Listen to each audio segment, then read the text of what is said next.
Good morning, good afternoon, and a very good evening to you, wherever you may be. My name is Wajahat Said Khan. Welcome to my vlog. If you are new to my channel, well, I am based in New York City. I've been covering Pakistan and its problems for most of my life. And out of the latest spate of that comes the question of who is running, fighting for, controlling the country, and specifically the army. The Pakistani military, of course, is one of the largest in the world. The Pakistan Army, in particular, is the fifth largest in the world. And there are not many people who have gotten as much inside its mind, its machines, its mayhem, its philosophy as my guest today. He, of course, is the one and only Shuja Nawaz. Now, Shuja Nawaz is a distinguished fellow and the founding director of the South Asia Center at Washington's Atlantic Council, where I am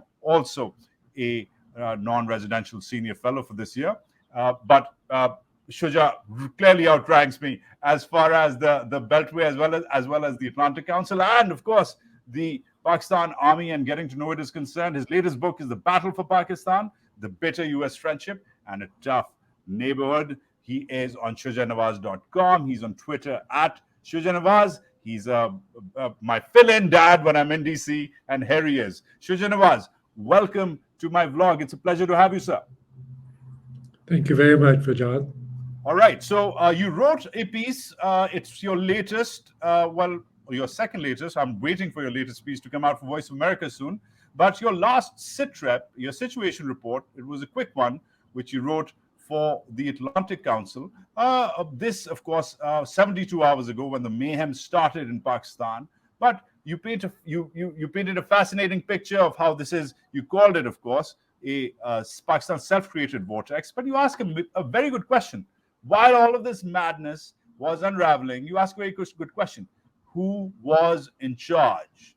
And you go on to explain that the Prime Minister was out, the Army Chief was out, unclear what the rest of the military was doing. But now it's beginning to emerge that senior commanders, like the commander of the Lahore Corps, are being fired for, well, however they handle the show. So the floor is yours, Shuja Nawaz. Where does the Pakistani army stand? Who's running it? And who was in charge for a couple of days while this madness was ensuing? Thank you again, Vajahat. It is quite clear that we're all still waiting for those answers.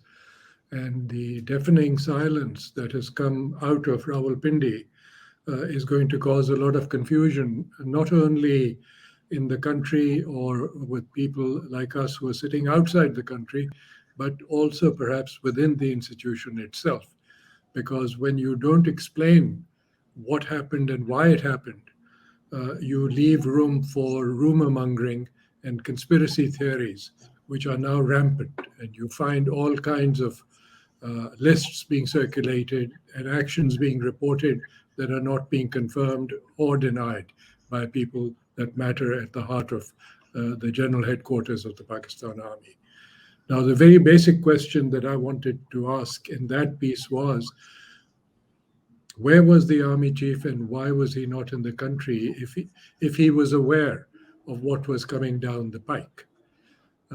If that is the case, that he was aware, then he must have deputed someone to be in charge. And the normal assumption would be that it would be the Chief of General Staff, who remains in touch with all the corps commanders and coordinates everything, and someone that he has appointed himself, and someone that he trusts, and someone with a great deal of experience who learned at the knee of General Kiani, with whom he had served.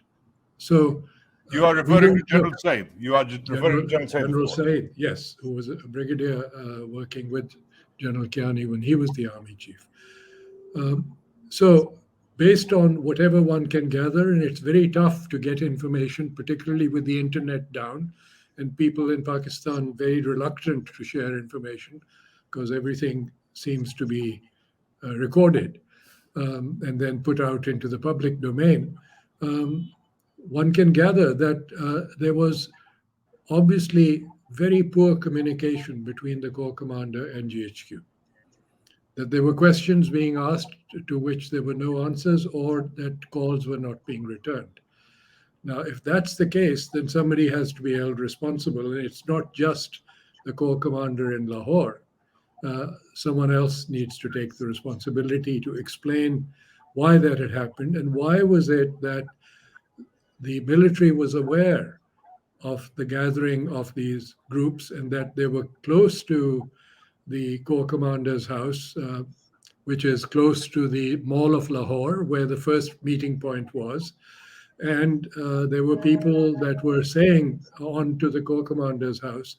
And yet, when they arrived, reportedly, the gates were not locked. There were no guards to stop. And there were no instructions issued to prevent the group from entering the house. And now we also have video evidence of the corps commander actually trying to reason with the group inside the house and telling them, it's your house. This is the Qaed's house. Mr. Jinnah gave this house to us. It's not my house. And they were destroying valuable things that Mr. Jinnah had bequeathed to the country. Now, for me, an army brat, this was a very sad and shameful episode in that someone was obviously derelict in his duty, and maybe more than one person. So some explanation is due. And I think the Prime Minister should take the lead in informing the country about exactly what happened. Sure, as the technically as the official leader, the Prime Minister should take the lead. But a lot of this really is about the internal mechanisms of the army, and that is something you've followed for years. You've authored 2 books about it, but premised on that, on your intelligence, on the latest that you're hearing.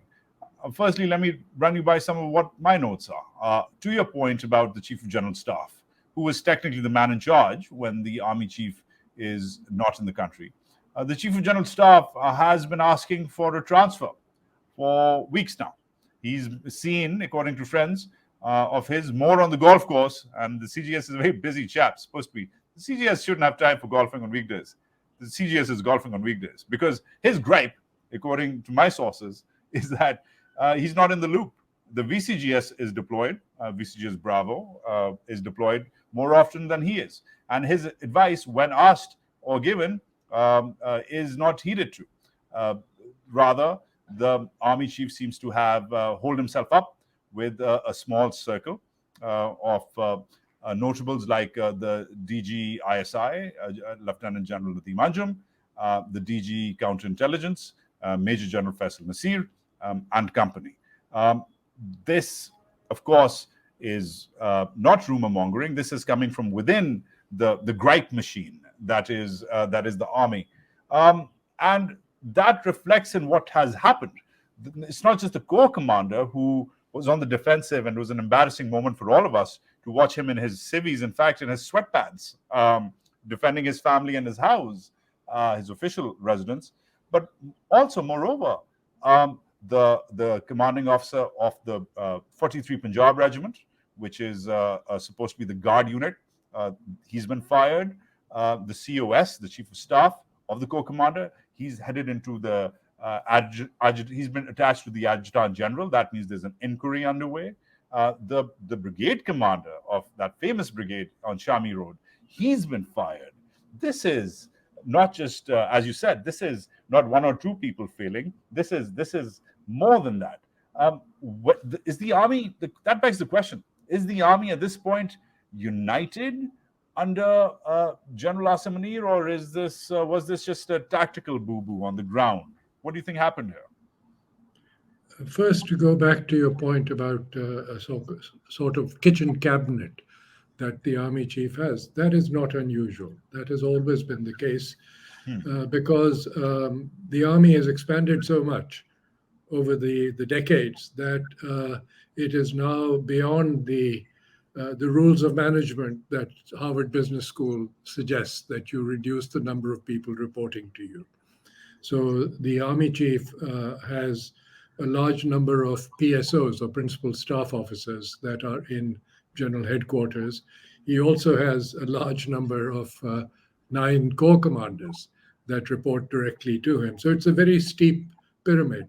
there is no way on earth that he's going to be able to corral all of these people except in these monthly meetings, which are very formalized affairs anyway, uh, to get instant feedback or advice or whatever.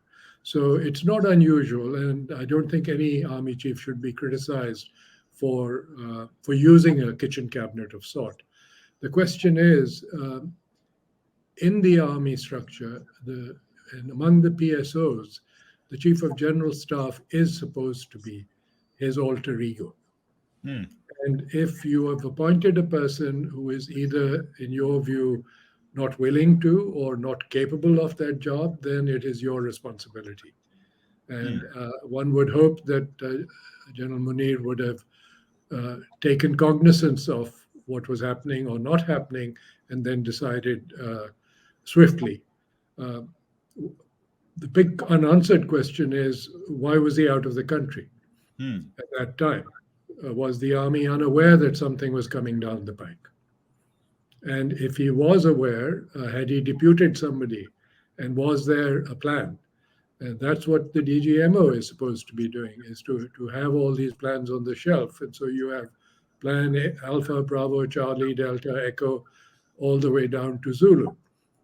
So where were those plans and what was deployed?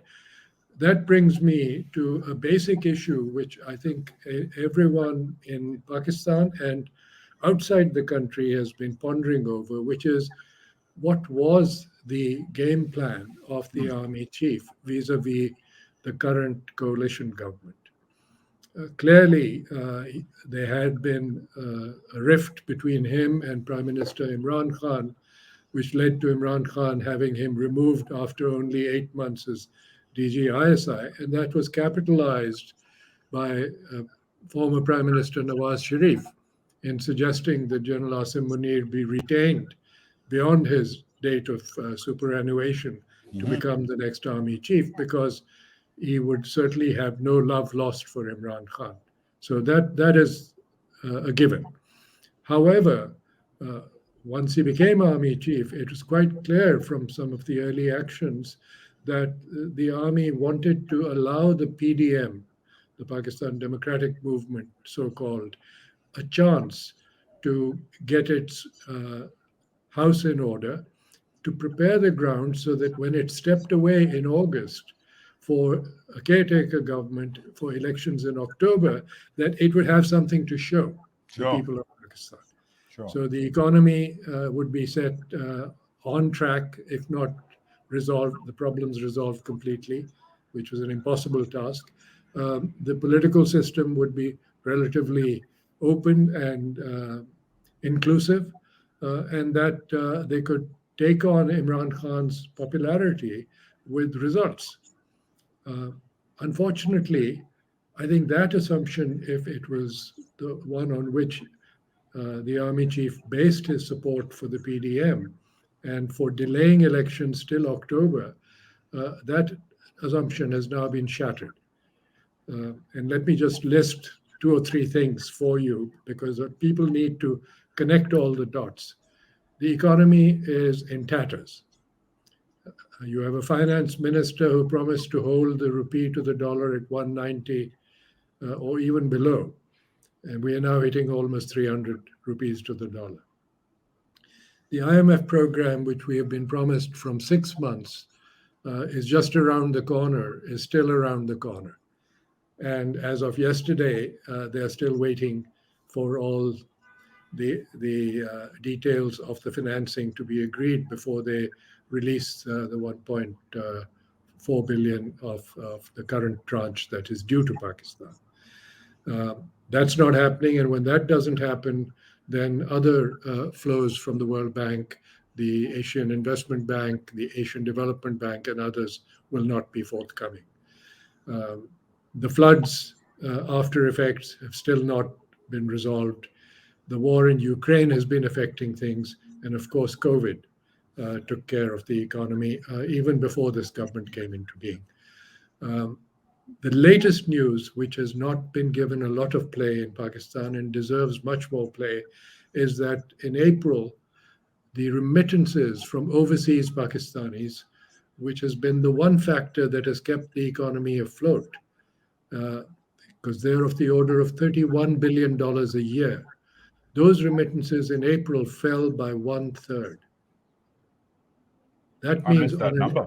an I missed annual that number. basis, on an annual basis, Pakistan faces the prospect of $10 billion gap in its financing that was coming from overseas Pakistanis, without which it is going to be very tough to keep its head above water.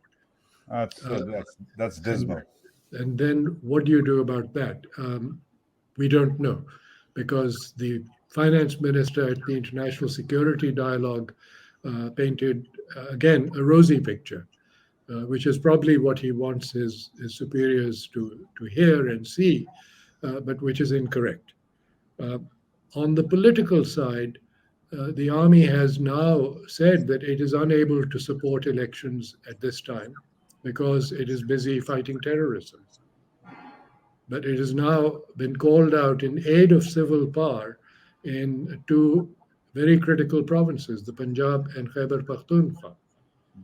Uh, and if it can do that, then surely it can supervise elections in these very two provinces where the caretaker government's constitutional mandate ends in 2 days' time.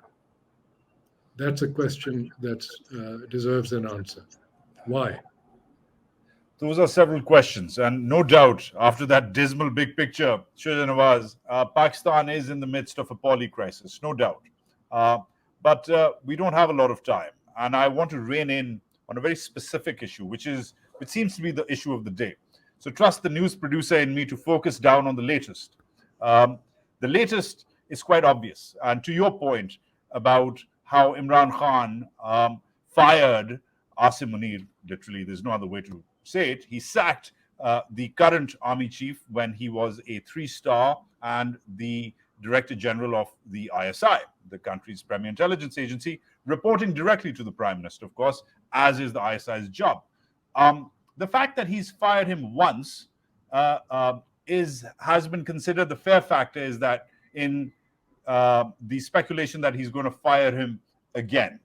And that's been speculated, but as of today afternoon, Khan said it himself. He said it in the courts, he said it to the press, and he said it again and again after spending a couple of days behind in custody. That I don't have a problem with the army. The army chief has a problem with me. He's scared I will denotify him, quote unquote. Now it seems that finally this is becoming a personal issue. Now, as someone who's covered the army for so many years, who knows better than you that ultimately it ends up being sometimes a clash of egos between these mighty generals and their civilian counterparts. But if we are heading into that man versus man, ego versus ego clash here between a former prime minister and a current army chief who's already been fired by the former prime minister, are there people in the Pakistan army right now, do you think, who are saying, sir, let's not make this personal? Or are there people who are egging this man on into something worse, which we have seen in the past, not once, but at least 4 times in Pakistan's history, martial law or thereabouts? All of this is eminently possible, but let's go back to the beginning and let's establish some facts. The Prime Minister asked for the removal of the DGISI, to my mind, for no good cause, other than the fact that he was doing his job in reporting to the Prime Minister. And the Prime Minister has never confirmed or shared the details of this. This is based on reporting by others, that he had informed the Prime Minister of corruption inside his household. And the Prime Minister thought that this was interference in his personal life. Now, to anyone on the outside, it seems like the responsible duty of the Director General Inter-Services Intelligence to inform the Prime Minister personally that something was amiss and that it could become a political liability for him. So that's one thing. I think we have to establish those facts. Now, the gambit that has now been played by former Prime Minister Imran Khan is interesting. He is shifting his focus from the military as an institution that is against him, from the military taking its orders from the army chief and operating through the ISI and through other entities, to a single man. And so it is being presented as a difference of opinion between one person and another. I think what he doesn't realize is that the army is still a very powerful institution, and it has a glue that keeps it together. And though there may be discontent or differences of opinion between the senior ranks and the junior ranks, or even among the senior ranks, or the caste system between OTS and PMA commissioned officers in the military. All of these are realities and factors. The army sticks together because if the army chief can be removed on the basis of political unrest or street power of one political party, then no army chief is really going to feel confident about his position in the future. And this is something that we have to see what the next steps will be, because this is a gambit on the part of Imran Khan. Um, in order for it to succeed, he needs an awful lot of support from within the institution. And it's not simply the Supreme Court that will make this decision for him. It will give him time to sort out his affairs. But remember, and this is something people forget, there are 150 cases that have been filed against him. So the possibility of his disqualification or imprisonment extends to all those cases.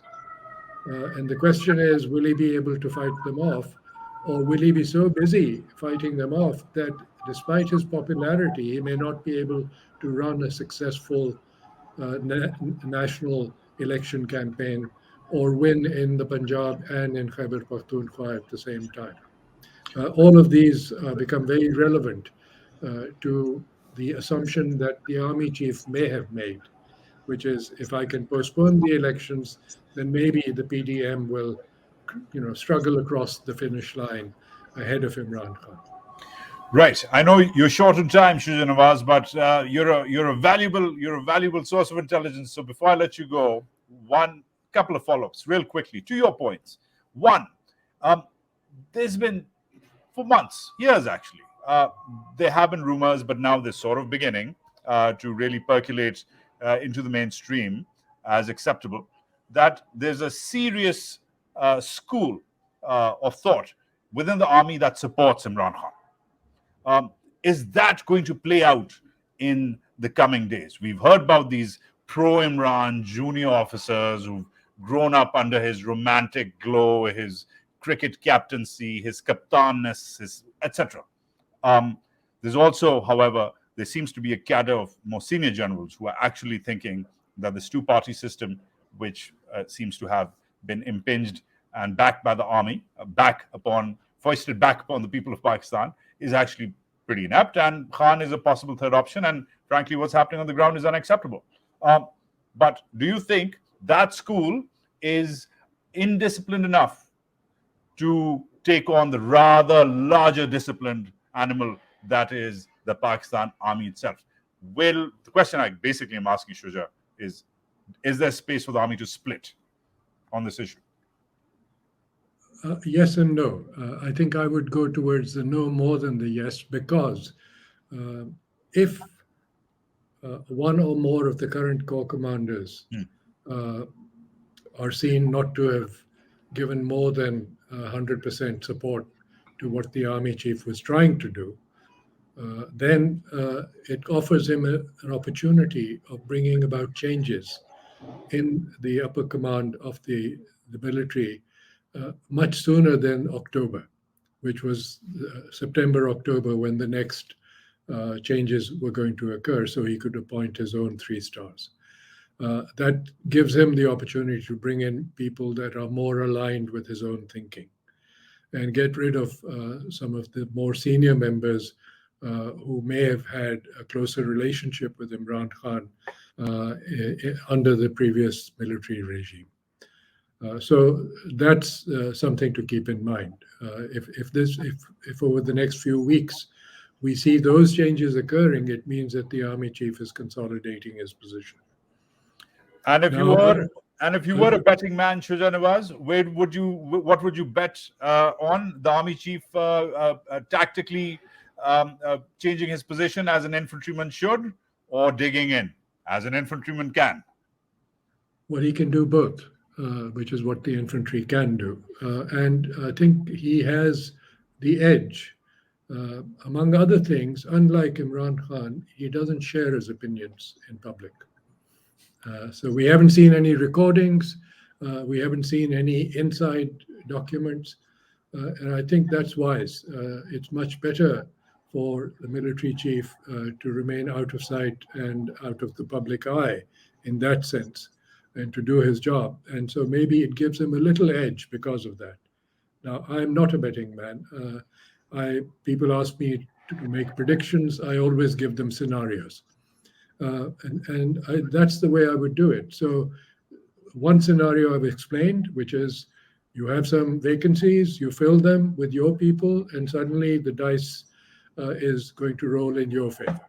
And Imran Khan's gambit fails before it can take root. Secondly, the government, which has now got its back against the wall, actually works to produce a legal case that will succeed in any one of those 150 cases. And also tries to subvert some of the 3,500 members of the PTI, as well as the entire almost the entire primary leadership of the party, to switch sides, which is also eminently possible, given that most of the people in that government have been what I call professional turncoats. They have served 2 or 3 different governments of different color and style over the years. So all that is possible. And if that happens, then the whole scene changes against Imran Khan. Shuja Nawaz, thank you. Shuja Nawaz from Washington, D.C., distinguished fellow and the founding director of the South Asia Center, where I am a senior non-resident fellow, of course, at the Atlantic Council. Shuja Saab, thank you. Always a privilege and a pleasure. Thank you, Vijay.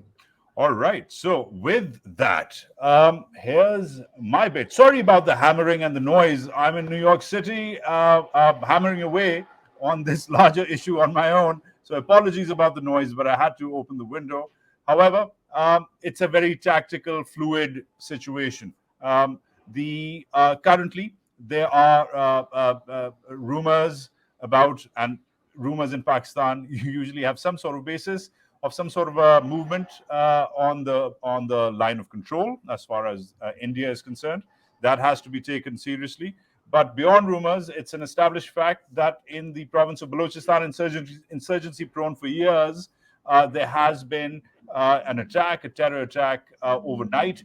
Special forces operations are underway. We don't have a casualty count, but it may be a hostage situation. This is very, very critical that there may be action on either front, the Western and the Eastern Front in Pakistan, of course, which is the military's primary job. The military's primary job is not to do politicking, but it seems that it's grounded in there, it's stuck down there, and that is problematic. But I don't think I would have had anyone better than Shuja Nawaz to be on board with them. Once again, Shuja Saab, I will hopefully see you very soon. With that, please share, subscribe, like the vlog. Do leave your comments. Shuja Nawaz is at Shuja Nawaz on Twitter and shujanawaz.com. Do check out his latest book. It's biblical when it comes to details on the army, the battle for Pakistan, the bitter U.S. friendship, and hopefully both of us will keep on doing this and see you very soon. Watch out for my next one. It really details out. It's going to be in Urdu. A bit of it is going to be in English, but it's going to detail how many times the military has been called in. in support of civil power, because that's where we really stand right now, at a question mark, at an intersection of whether the Constitution will prevail through the judicial process, which seems to be underway, or something worse and less constitutional will happen. That's it from me, Vijay Said Khan from New York City. Catch you all soon.